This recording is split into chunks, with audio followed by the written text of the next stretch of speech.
आज की चर्चा में आपका स्वागत है। हमारे पास जॉर्ज मैथ्यू एडम्स की एक बहुत पुरानी लेकिन आज भी उतनी ही ताकतवर किताब यू कैन के कुछ अंश हैं।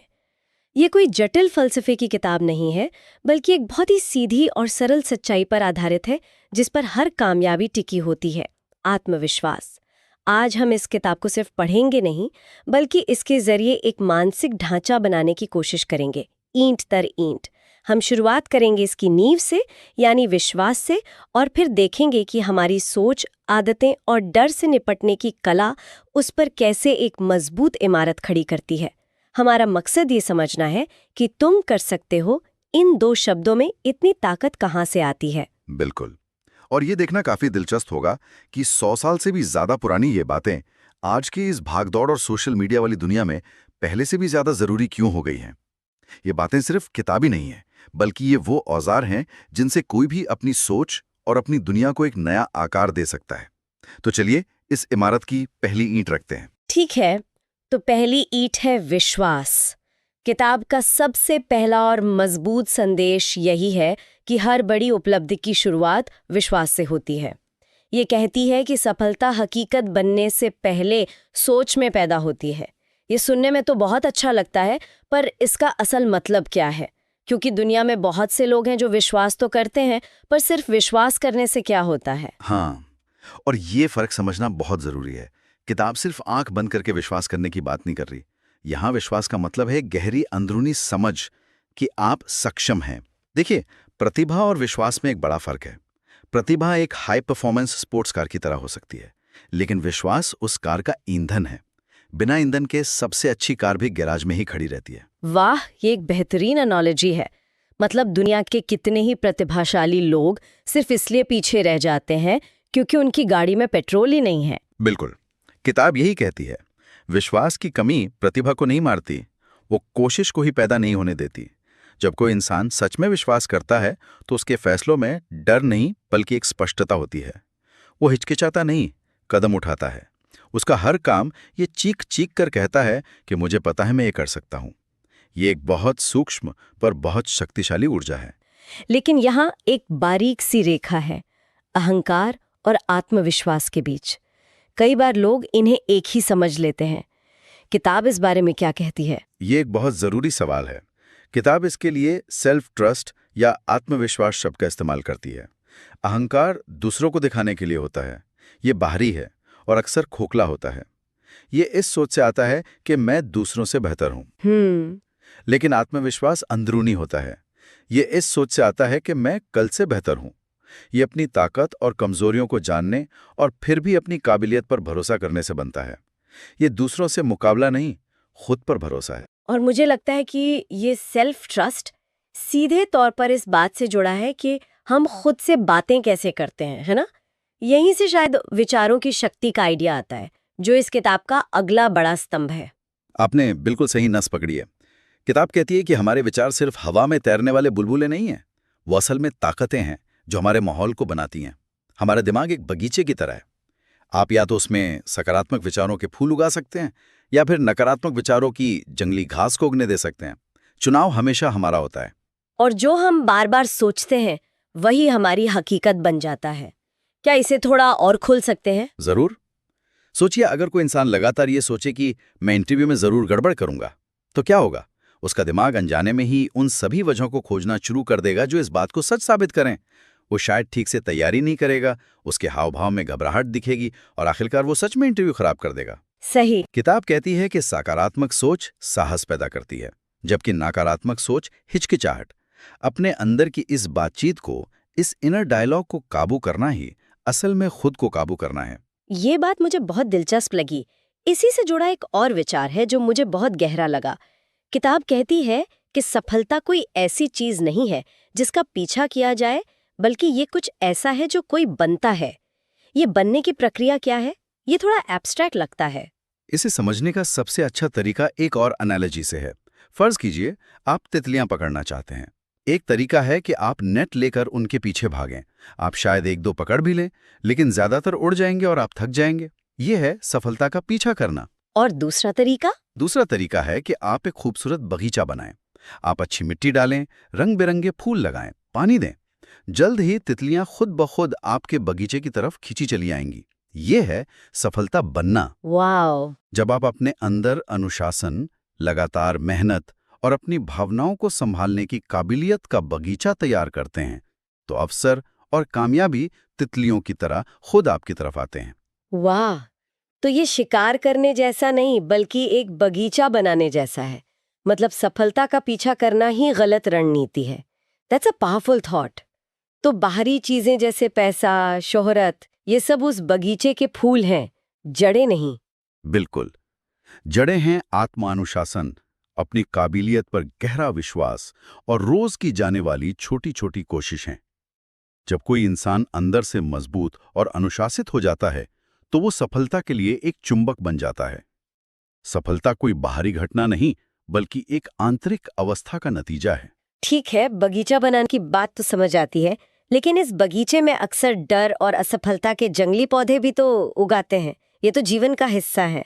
इनसे कैसे निपटा जाए? और किताब इस हकीकत से मुंह नहीं मोड़ती। वो ये नहीं कहती कि डर लगेगा ही नहीं है, आप कभी फेल नहीं होंगे, बल्कि वो कहती है कि डर लगना स्वाभाविक है और असफलता से बचा नहीं जा सकता। लेकिन जो सबसे जरूरी बात वो बताती है, वो ये है कि ये दोनों ही स्थायी नहीं है। डर एक अंधेरे कमरे जैसा है। जब तक आप बाहर खड़े होकर उसके बारे में सोचते रहेंगे, वो बहुत बड़ा और डरावना लगेगा। लेकिन जैसे ही आप हिम्मत करके दरवाजा खोलकर अंदर बत्ती चलाते हैं, उसका वजूद ही खत्म हो जाता है। मतलब डर का सामना करने से ही उसकी ताकत कम होती है। हाँ, ये बात तो ठीक है कि सफल लोग डर के बावजूद काम करते हैं, लेकिन किताब क्या इस पर कोई रोशनी डालती है कि वे उस डर को मैनेज कैसे करते हैं? क्या ये सिर्फ इच्छा शक्ति है या कोई प्रैक्टिकल टेक्निक भी है? ये सिर्फ इच्छा शक्ति नहीं है, ये एक नजरिया है। ये बच्चे के चलना सीखने जैसा है। वो 100 बार गिरता है, वो हर बार गिरने को असफलता की तरह नहीं देखता, वो इसे प्रक्रिया का हिस्सा मानता है। अच्छा, हर बार गिरने से उसका शरीर सीखता है कि संतुलन कैसे बनाना है। किताब के मुताबिक समझदार लोग असफलता को एक अंतिम फैसले की तरह नहीं, बल्कि एक फीडबैक की तरह देखते हैं। हर ठोकर उन्हें ये बताती है कि कौन सा तरीका काम नहीं करता, ताकि वो दूसरा तरीका आजमा सकें। तो सफल लोग निडर नहीं होते, वो बस डर को अपने ऊपर हावी नहीं होने देते और असफलता को अपना शिक्षक बना लेते हैं। ठीक यही बात है। वो डर महसूस करते हैं, लेकिन उसे अपनी गाड़ी का ड्राइवर नहीं बनने देते, वो उसे पिछली सीट पर बिठा देते हैं। असली साहस डर का न होना नहीं, बल्कि डर के होते हुए भी आगे बढ़ते रहना है। किताब का एक और बड़ा विषय है व्यक्तिगत जिम्मेदारी। ये बात थोड़ी सीधी और शायद कुछ लोगों के लिए कठोर भी लग सकती है, खासकर आज के दौर में। हाँ, ये कठोर लग सकती है, लेकिन ये सशक्त भी बनाती है। देखिए, जब तक कोई इंसान अपनी मुश्किलों के लिए अपनी किस्मत को, हालात को या दूसरे लोगों को दोष देता रहता है, तब तक वो खुद को एक पीड़ित या विक्टिम की भूमिका में रखता है। और एक पीड़ित के पास ताकत नहीं होती, वो हमेशा दूसरों पर निर्भर रहता है। सही। लेकिन क्या ये सोच थोड़ी कठोर नहीं है? कुछ लोगों के लिए बाहरी परिस्थितियां जैसे सामाजिक या आर्थिक बाधाएं वाकई बहुत बड़ी होती हैं। क्या किताब इस पहलू को नजरअंदाज करती है? ये बहुत ही जायज सवाल है। किताब बाहरी मुश्किलों को नकार नहीं रही। वो ये नहीं कह रही कि दुनिया में नाइंसाफी नहीं है। वो सिर्फ ये कह रही है कि आपके हालात चाहे जो भी हों, उन पर आप प्रतिक्रिया कैसे देते हैं, इसका नियंत्रण हमेशा आपके पास होता है। अच्छा, जिस पल कोई इंसान अपनी जिंदगी की 100% जिम्मेदारी ले लेता है, अपनी सोच की, अपने कामों की, अपनी आदतों की, उसी पल सारी ताकत उसके हाथ में आ जाती है। वो विक्टिम मेंटालिटी से निकलकर क्रिएटर मेंटालिटी में आ जाता है। वो अपनी कहानी का लेखक खुद बन जाता है। मतलब स्टीयरिंग व्हील अपने हाथ में लेना। बिल्कुल। हालात चाहे सड़क जैसे भी दें, गाड़ी कैसे चलानी है ये अपने हाथ में रखना। बिल्कुल। और यही आत्मविश्वास की असली जड़ है, ये जानना कि आपकी जिंदगी का कंट्रोल आपके पास है। अक्सर लोगों को लगता है कि बड़ी सफलता रातों रात मिलती है। हम कहानियां सुनते हैं कि कोई रातों रात स्टार बन गया, लेकिन किताब इस सोच के बिल्कुल खिलाफ है। हाँ, किताब इस ओवरनाइट सक्सेस के मिथक को पूरी तरह से तोड़ती है। ये कहती है कि महान सफलता छोटी छोटी दैनिक आदतों का नतीजा होती है। जैसे रोज एक एक ईंट रखकर एक बड़ी इमारत बनती है, वैसे ही रोज की गई छोटी छोटी सही कोशिशों से बड़ी कामयाबी हासिल होती है। आज आप जो करते हैं वही आपके कल को बनाता है। तो ये काफी हद तक जेम्स क्लियर की एटॉमिक हैबिट्स जैसा ही है, बस 100 साल पहले लिखा गया था। वो जिसे 1% बेटर एवरी डे कहते हैं। आपने बिल्कुल सही जोड़ा। इसे कंपाउंडिंग इफेक्ट भी कह सकते हैं। जैसे बैंक में आपका छोटा सा निवेश चक्रवृद्धि ब्याज से बढ़कर बहुत बड़ा हो जाता है, वैसे ही रोज की गई छोटी छोटी सकारात्मक कोशिशें, जैसे रोज 15 मिनट पढ़ना या रोज 20 मिनट व्यायाम करना, समय के साथ मिलकर असाधारण नतीजे देती हैं। सफलता एक स्प्रिंट नहीं, एक मैराथन है, और इस मैराथन में रोज उठाए गए छोटे छोटे कदम ही आपको मंजिल तक पहुंचाते हैं। अब यहाँ एक जरूरी सवाल उठता है, ये किताब इतनी पुरानी है, तो आज के इस डिजिटल एआई और तेज रफ्तार दौर में इसकी क्या प्रासंगिकता है? क्या ये बातें आज भी लागू होती हैं? मेरे ख्याल से आज ये पहले से कहीं ज्यादा रेलेवेंट है। देखिए, बाहरी दुनिया कितनी भी बदल जाए, तकनीक, समाज, रहन सहन, इंसान की अंदरूनी दुनिया और उसके संघर्ष हजारों सालों से वही हैं। सही। आत्मसंदेह आज भी इंसान का सबसे बड़ा दुश्मन है। आत्मविश्वास आज भी उसकी सबसे बड़ी ताकत है, और अंदरूनी मजबूती आज भी मुश्किलों से लड़ने की सबसे बड़ी कुंजी है। मतलब आज भी लड़ाई बाहर से ज्यादा अंदर ही है। ठीक यही बात है, बल्कि आज ये लड़ाई और मुश्किल हो गई है।